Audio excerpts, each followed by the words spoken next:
Welcome to the Global Investor Podcast, a show that focuses on helping foreign investors enter the lucrative U.S. real estate market. Host Charles Carillo combines decades of real estate investing experience with a professional background in international banking to interview experts in all areas of U.S. real estate investing. Now, here's your host, Charles Carillo. Hello, Global Investor listeners. Before we start today's show, I want to let you know about Belgrade Homes in Tyler, Texas. They're offering newly constructed 130 square meter, 1,400 square foot homes for $145,000. They are offering financing to U.S. and foreign investors for 30 years at 6% interest with a 30% down payment. If you're interested, please contact belgradehomes.com, spelled BEOGRAD homes.com. Welcome to another episode of the Global Investors Podcast. I'm your host, Charles Carillo. Today we have Darin Batchelder, and Darin is a loan portfolio specialist who has invested passively in 14 syndications and has recently gone to the more active side of syndications with some different roles. And we're going to go through those here on the show. So thank you so much for being on the show, Darin. Absolutely. Thanks for having me, Charles. Looking forward to it. Yeah, great. So what was your professional background prior to starting your current business and investing in real estate? So I kind of hopped around a few different career paths. I started out out of college. I started out as a CPA with Price Waterhouse and then moved on to PepsiCo within their audit division, both domestic and international. And then I transitioned into software sales, selling larger ERP software applications to Fortune 1000 companies.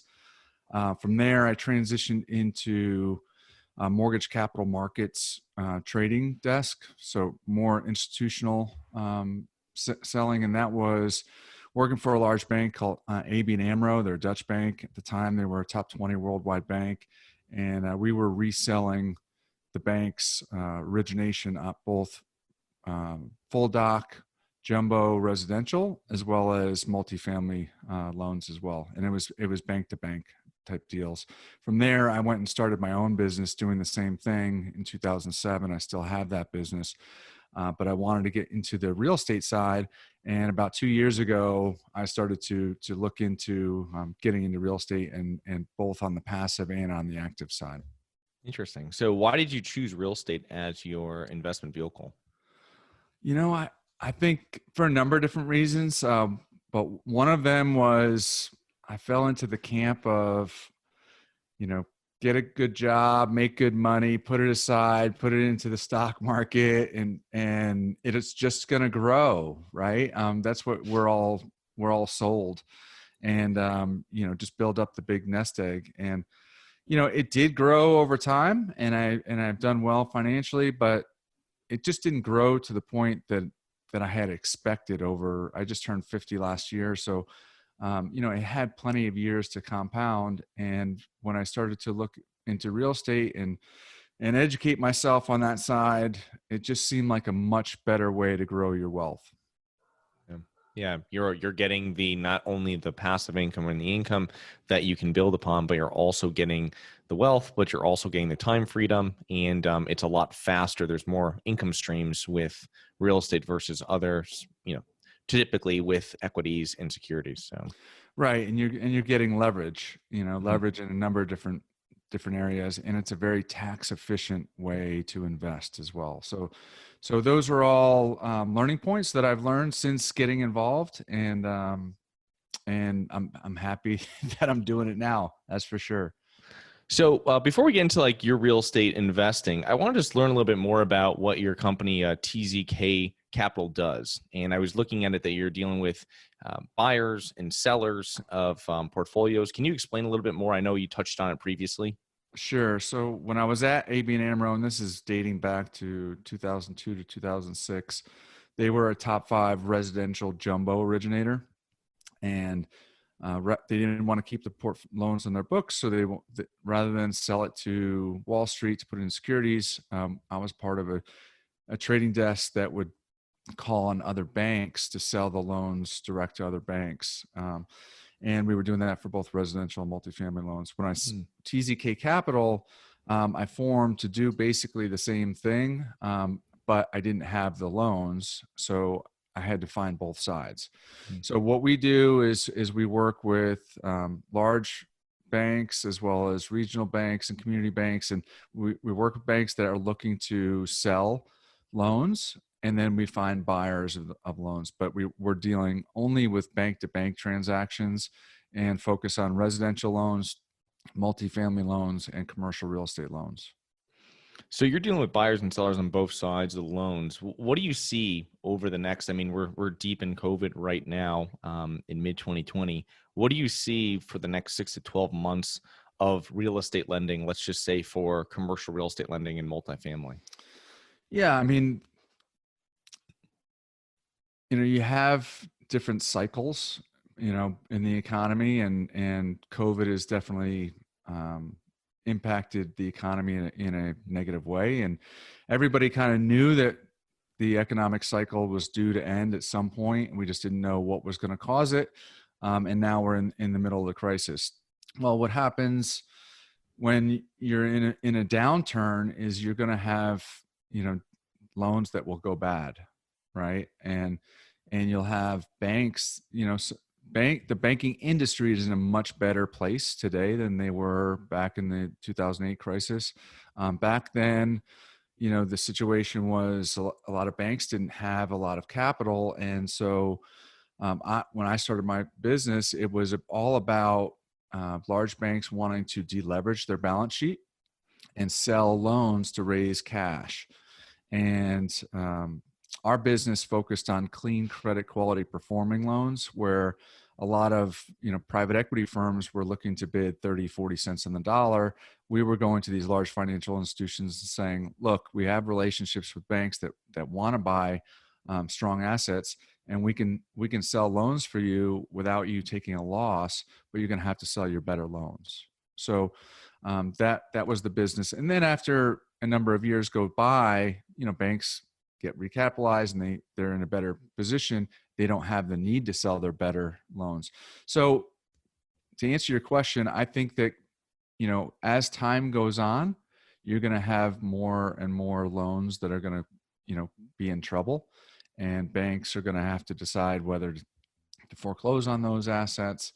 And then, what they do with them. Banks typically don't want to manage those assets. So they're going to want to turn around and sell those, either as troubled loans, or they're going to look to foreclose and then sell the asset. Okay. Interesting. Yeah. It's going to be, I've seen it now with looking at smaller mortgages, like around a $900 million right now for commercial multifamily. And it used to be the 25%. And now you're starting to hear brokers saying now it's 30% down. It's 35% down. It's just I think everybody's getting a little bit more conservative.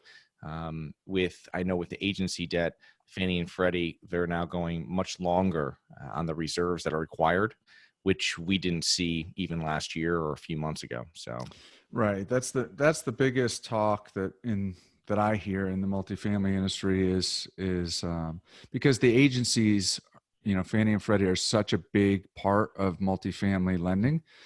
And, pretty much immediately once COVID happened, they changed their requirements, and it really was like almost no reserves for, and they were just they were determining what the LTV was based on the cash flow of the property.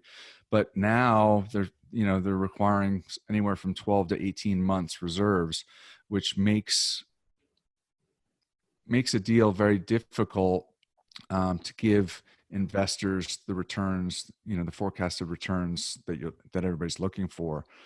So the talk that I'm hearing is that, the opportunities most likely will come in the area of loan assumptions. And loan assumptions, you're not going to have those same reserve requirements. It's going to come in the name of other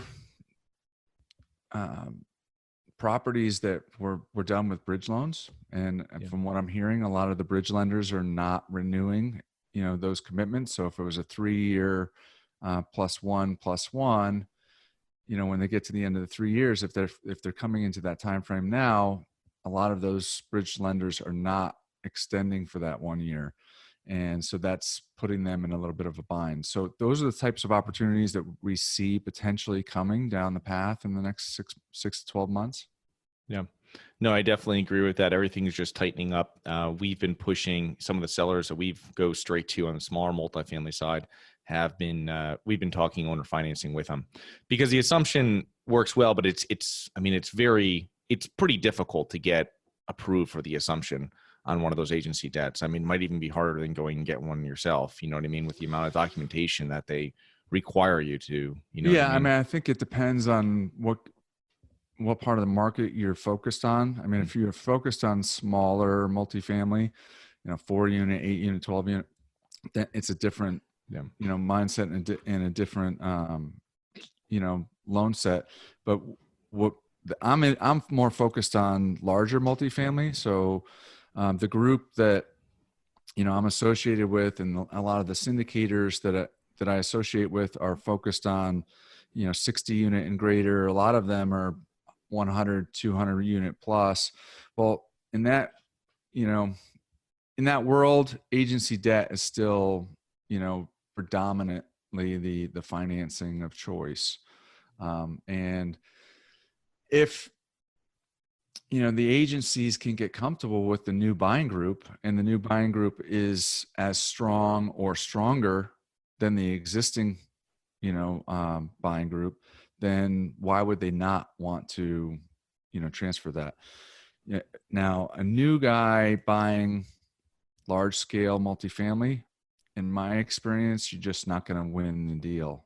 You have to partner with experienced guys. So, if you want to get into that larger unit property, then you go build relationships with other partners that already have experience there. Yeah, for sure. It's we were talking about agency on property that we had under LOI, 130 units, and just the reserve requirements are now 12 months plus, and it's just, you really have to figure out exactly, kind of go back and sharpen the pencil a little bit through your numbers to see exactly how you can close on it. But very difficult right now to do new debt. That's why I mentioned assumption. So if that property had agency debt on it already, and you can assume that loan, and you have a strong buying group, I don't see why that you can't pursue it from there. But I don't know the particulars of your deal. Yeah, no, it was just not to get too specific, but it was just something that was they do have agency debt on it now.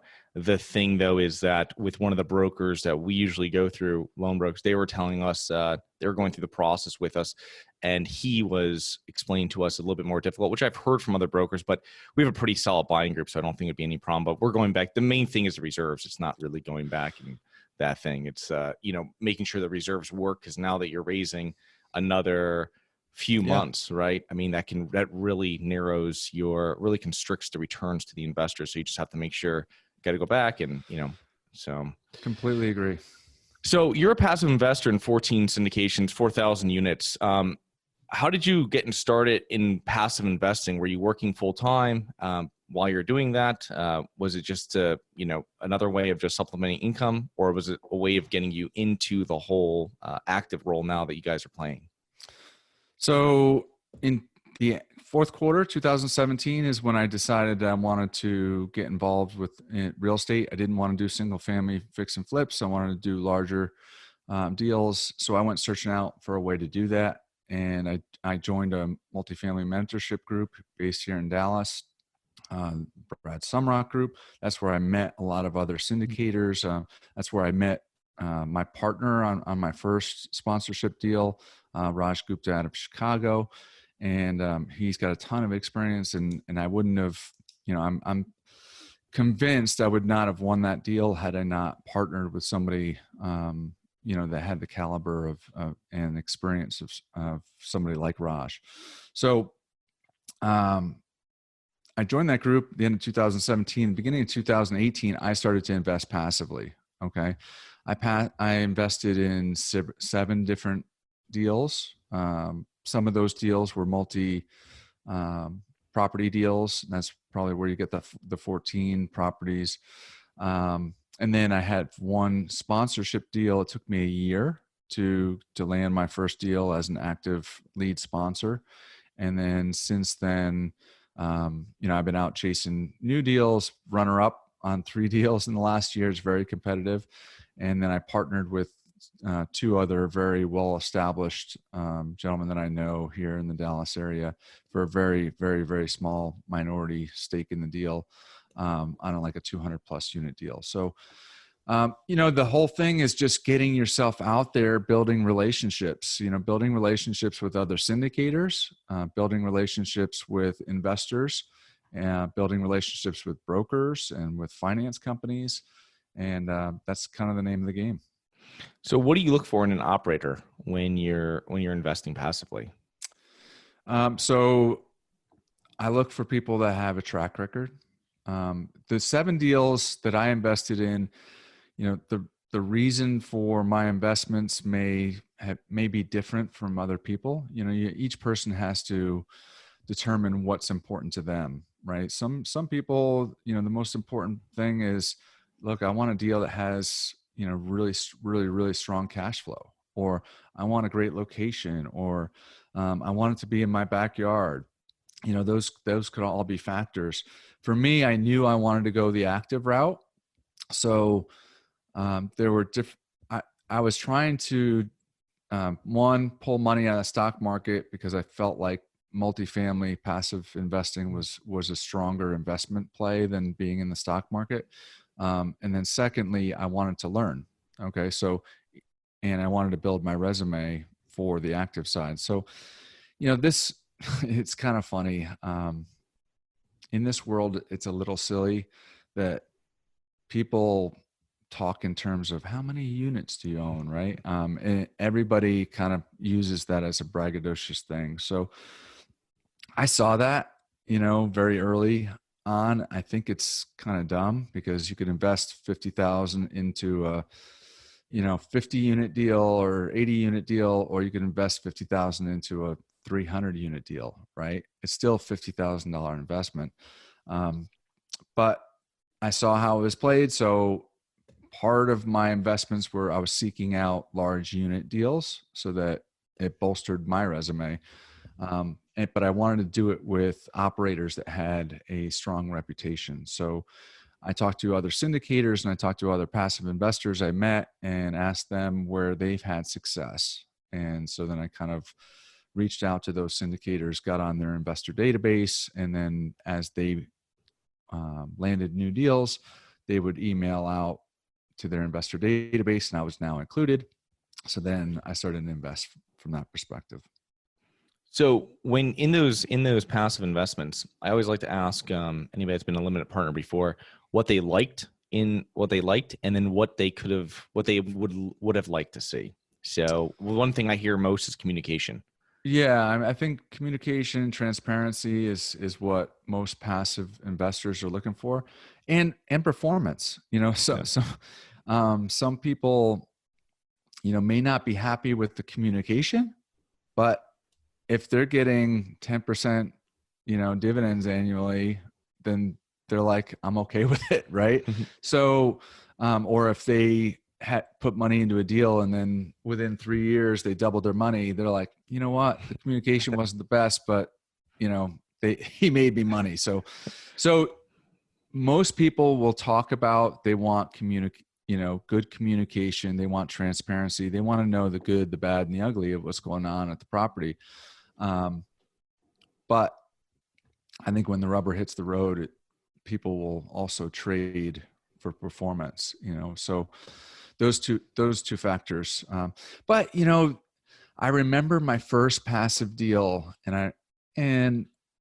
I had the capacity, like I did 7 deals. I had the capacity to do, multiple deals, but I remember it was, it's still scary doing that first investment, actually wiring the money, signing the documents, and then wiring the money for the first time. And I remember I wired the money and I kind of expected to get a immediate response from the sponsor. Hey, Darin, man, we got your funds. You're good. Thank you. and it was like silence, right? So like after like an hour, I email and I hear nothing, right? Then I send a text and I hear nothing. I'm like, holy cow, what's going on? So then I call, and then they send me back a message saying, hey, here's the deal. Our bank, I can see all the deposits come into my bank, but I can't see who it's from until the next morning. So, tomorrow morning I'll confirm, your receipt. So I'm like, okay, well, at least I know the process. And then the next morning, sure enough, they responded back, hey, we got your funds, we confirmed it. And then, I had comfort, right? But I think where the sponsor could have done better, and what I did with my investment group because of my experience, is when I received the paperwork and told them, here's how to wire the funds, I gave them that expectation. Hey, when you send the money, I am not going to be able to see and confirm to you until tomorrow, because I think that's important. Especially that first time, when you don't know and you're kind of doing something for the first time, it's scary. Yeah, especially with there's so much. I was just watching a YouTube video on it from different title companies, and they're saying the amount of fraud that is prevalent in Right. with closing, with the wire transfers, with everything. So it's something where you get that wire transfer and you're like, I have no idea who it's from, but we received it. This is the right account, because you usually get it within an hour. But Right. it's also they're closing a lot of people, so they have 50 or 100,000, which is the normal number or whatever, coming in multiple times because they're telling everybody, hey, you got to wire in now. We're closing whenever, and I Well, I wired over, used and then the like 2 same. days later, I heard, Yeah, I use the same bank as for our syndication, and I found that the process was exactly that. I would see the deposits hit, but I wouldn't see the detail until the next morning. So it was exactly what the sponsor, the first sponsor had told me. But just communication is extremely important. Yeah, it's also the amount of communication too. So for some of the passive investments I've done is that you get like a one-page type email or report, and you can read it in a few minutes. You know exactly what's going on. It's got the bullet points on it. Takes you, you're done with it in a few minutes. You know what's going on, and if you have questions, you can always reach out to them. But if everything's within line of what you understood, it's a pretty simple update. And just knowing that, hey, we're collecting rent, and this is what it is, and expenses are $100 more and rent's $200 more and than we Right. expected. And, I think everybody has different Mm-hmm. expectations. From my standpoint, I actually like to read the commentary in the email, and I really don't want to. They send me the financial reports, right? They send me the P&L and the balance sheet, and I'm looking at that very closely on the deal that I'm the lead sponsor on. But when I'm a passive, I really don't want to spend a ton of time clicking on reports and analyzing them. So that's where, for me, I appreciate the transparency and the commentary that comes in the email, rather than just, hey, property's doing great, here are the reports, truck on. Well, I don't really feel like opening the reports and analyzing them, right? But again, at the end of the day, I may have one of those investments, and if the performance is great, I'll probably be like, okay, maybe the monthly updates aren't the best, but they may be money. Yeah. No, for sure. Yeah, every syndicator, every operator has a different way of how they handle investors, and obviously they're attracting investors that will be reinvesting with them that like that, depending on what their profession is and their, how detailed they like to be with it. But so you've kind of gone to a more active role. Can you describe the couple deals? You said you had a minority share in. I take it these are all in Texas. Is that correct? Yes, both of the in Texas. The one that I was a lead sponsor on. So, I started investing passively. At the same time, I started to, work towards becoming an active investor. And, there's a lot of steps that are involved, and each step is a little scary at first, and then you get used to that step and you have to move on to the next one. And it took, from joining the multifamily group, kind of December 2017, we were awarded the first sponsorship deal in September 2018. So it took us about 9 months, and I had bid on a number of transactions before that, and was not awarded the deal. But 9 months to land the deal, and then we closed that deal in December. So a few months to raise the money and close the deal. And it's funny, I remember the first deal that I put an offer in, and I came home and my wife was like, what's going on? I'm like, just put the offer in. And it was I think it was a 64 unit in Denton. And she's like, you excited? I'm like, I'm scared shitless. She's like, what? You've been working so hard. Why? Why? I'm like, what if they accept it? Like the first offer going out, I still wasn't completely 100% confident whether, the underwriting we were doing was appropriate or not. And then I got outbid by like 300,000-400,000 by, two people. And I said, okay, we're not far off in terms of, we're not overpaying. That's the point that I didn't want to have happen, was I didn't want to overpay. So each step is a learning process, and you kind of have to have faith and determination and perseverance. And but I love the business. I love the business because, you brought up early on TZK Capital. That business I formed, and all the profits come to, the company that's owned by myself and my wife. So it comes to my family, right? But the syndication business is completely different. So the 76 unit deal that we closed on at the end of 2018, that was a $6 million purchase. And it was myself and my business partner, Raj Gupta. And then we had 44 limited partners. So what's exciting to me is, for the last year and a half, we're growing the net operating income of the property, and the property's doing phenomenal. We're, way above our rent projections. And, but what's exciting is that, when we sell that deal for a profit, we're not just making money for myself and Raj. Like, we're helping grow the wealth of 44 other limited partners. And before getting involved in this multifamily group, I had no idea that you can do this.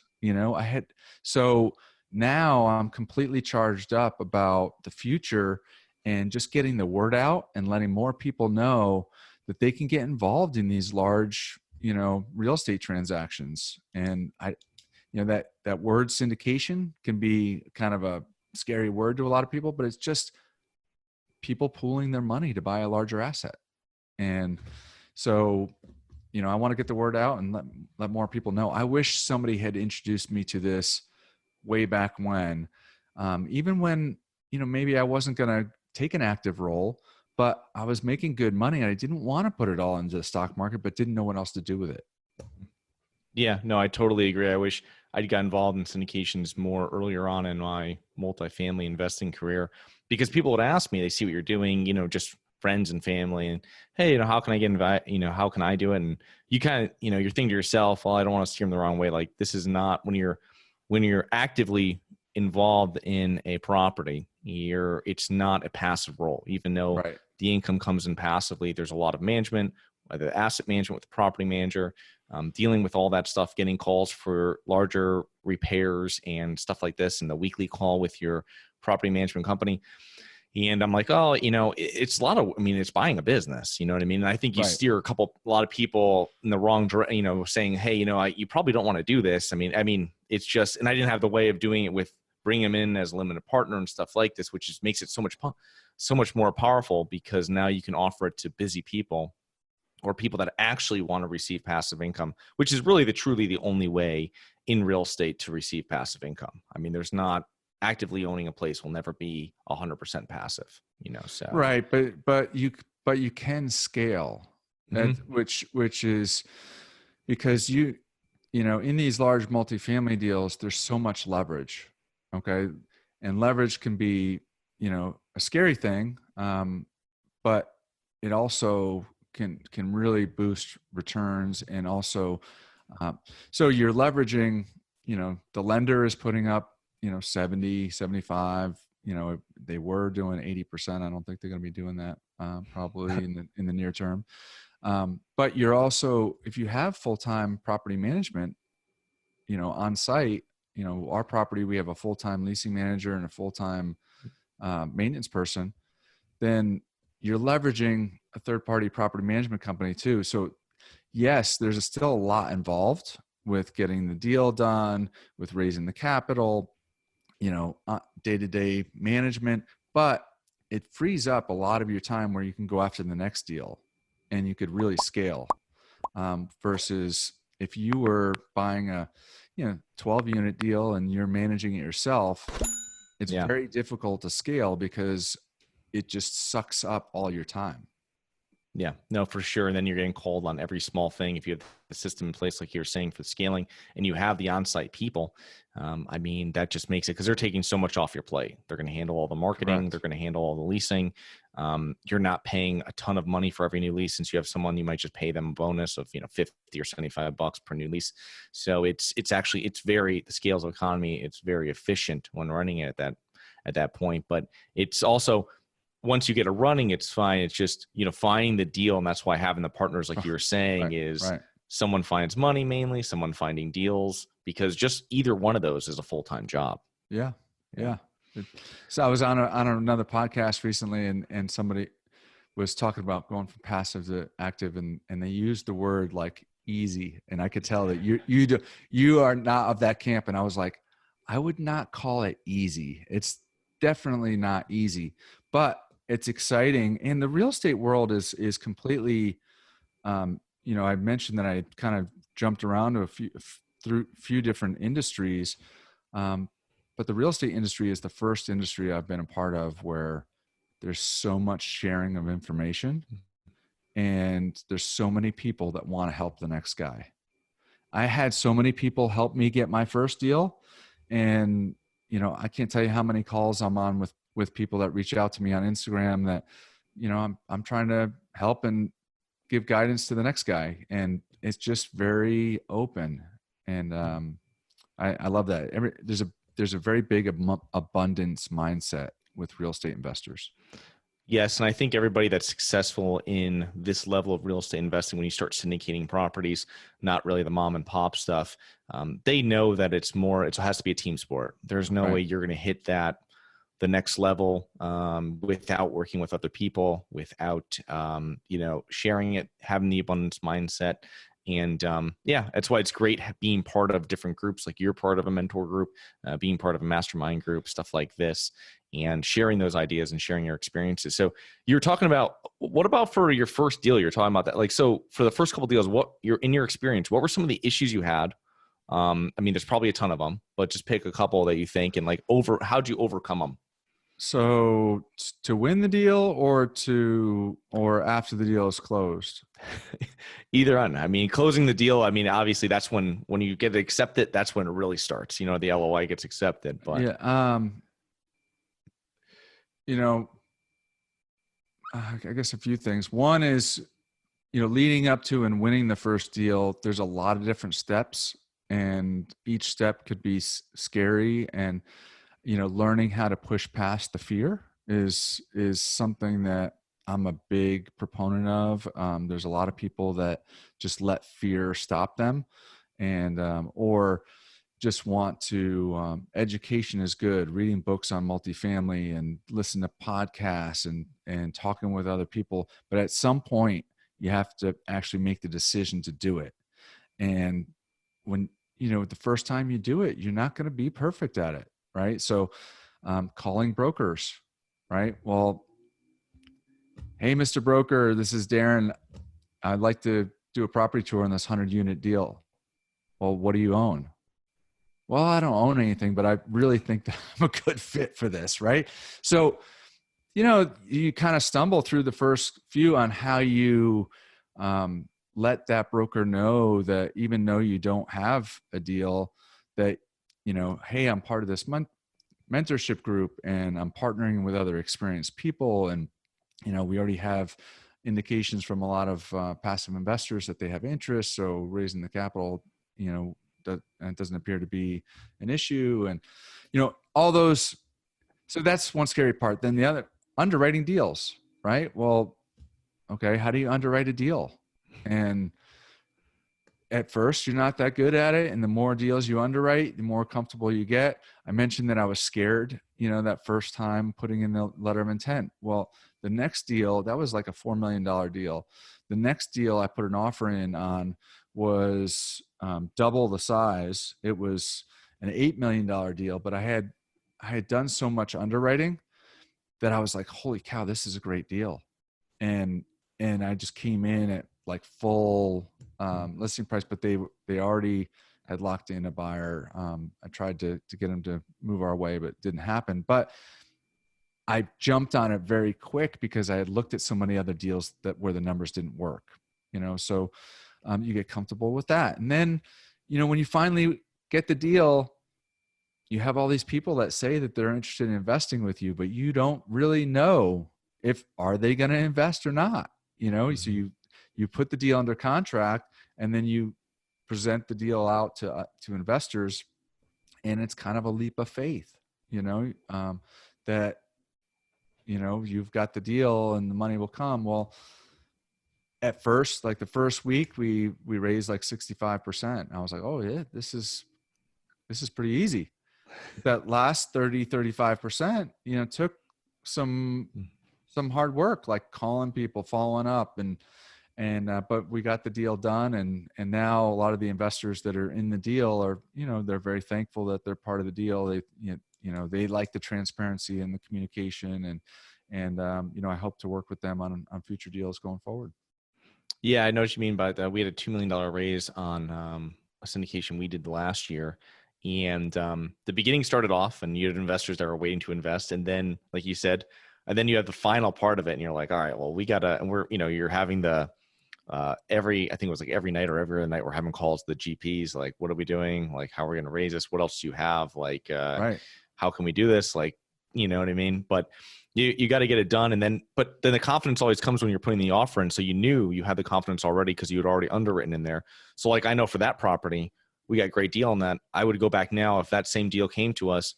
I would pay 5-6% more or whatever for that property because I knew like we had gotten a great price on it. And you'd be very confident going in because you know exactly what the market is. You know exactly everything around it. You probably know that property so intimately after, underwriting it and then after owning ones too in that area. And then you're like, oh, I know everything. I buy it for not, 80,000. Anything under is great. Anything over, has to be this and that. Excellent point. When we put together the business plan, I had rent projections that were obviously higher than the existing rent because we were going to improve the property both on the exterior and the interior. And we developed those rent projections based on looking at other properties in the area. But there's still no guarantee, right? When you go to execute. So I was confident, but I also was like, okay, I haven't done this before. And until I see it happen, I don't know if it's actually going to come to fruition. And thankfully, we surpassed our rent projections. So it turned out, in our favor, in our investors' favor. So Darin, what do you think some of the factors are that you and your team have implemented in your life and business that have led to your success? I'm a big proponent of pushing past the fear and taking action. I like to learn. I like to learn and educate myself. But I believe that I think there's a lot of people that they will just keep in that learning phase and won't take action. And from most of the books I read and different things I see on successful people, whether it's running a Fortune 500 company or whether it's being a big time real estate investor or starting up a tech company, whatever, they have to make decisions without all the data. Yeah. They try to accumulate as much data as they can, and maybe they have 40% data, 60% data, 70% data. But then they have to make a decision based on that. And I think a lot of people get hung up on trying to be 100% certain And I don't think that that's out there. The analysis paralysis. Correct. Yeah. No, I see that all the time with people.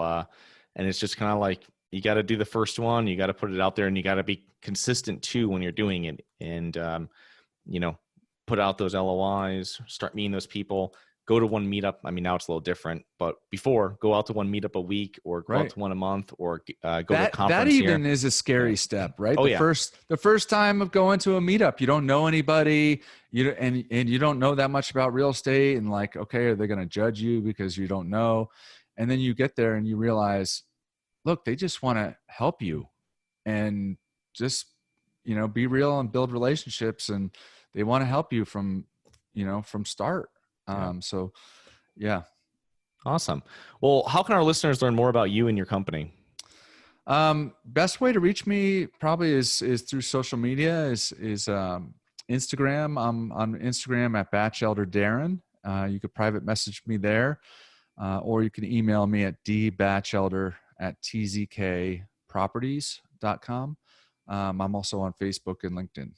Okay, awesome. Well, I'll put all those links into the show notes, and for the podcast and for this YouTube. So thank you so much for being on the show today. Absolutely, Charles. I loved it, and have a great week. Thank you. You too. All right. Take care. Hi, guys. It's Charles from the Global Investors Podcast. I hope you enjoyed the show.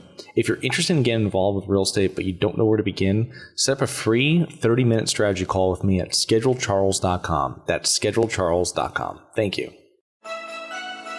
Thank you for listening to the Global Investor Podcast. If you like the show, be sure to subscribe on iTunes or Google Play to get new weekly episodes. For more resources and to receive our newsletter, please visit globalinvestorpodcast.com. And don't forget to join us next week for another episode.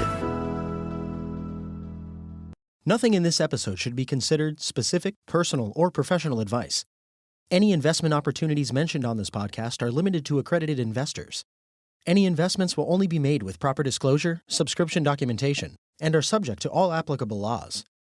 Please consult an appropriate tax, legal, real estate, financial, or business professional for individualized advice.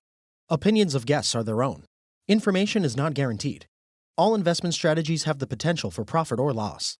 The host is operating on behalf of Harborside Partners Incorporated exclusively.